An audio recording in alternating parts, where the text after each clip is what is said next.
के कपड़ों पर दिलकश एम्ब्रॉयडरी, मोतियों का काम, एप्लिक और ठप्पे का काम आजकल फैशन में इन है। तभी तो ईद के मलबूसात की इस नुमाइश में ऐसे ड्रेसेस खवातीन की दिलचस्पी का मरकज हैं। एग्जीबिशन बहुत अच्छी है, यहाँ सेमी फॉर्मल्स भी हैं और कैजुअल्स भी हैं और प्राइसेस काफ़ी रीजनेबल है। मोटिव्स वगैरह जो हैं वो बहुत अच्छे और अलग हैं डिफरेंट डिज़ाइनर्स के कपड़ों से।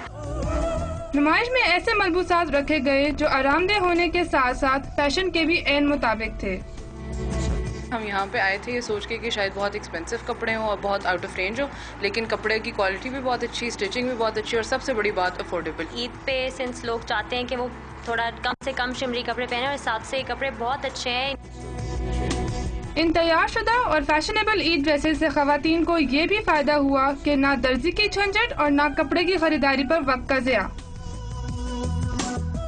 ईद उल फितर के त्यौहार पर खवातीन खुशनुमा, दीदा जेब और आरामदेह लिबास की तलाश में हैं और ऐसे में इस तरह की नुमाइश खवातीन के मनपसंद लिबास खरीदने में मददगार साबित होंगी। कैमरामैन बिलाल तारिक के साथ अलीना आगा, डॉन न्यूज़ इस्लामाबाद।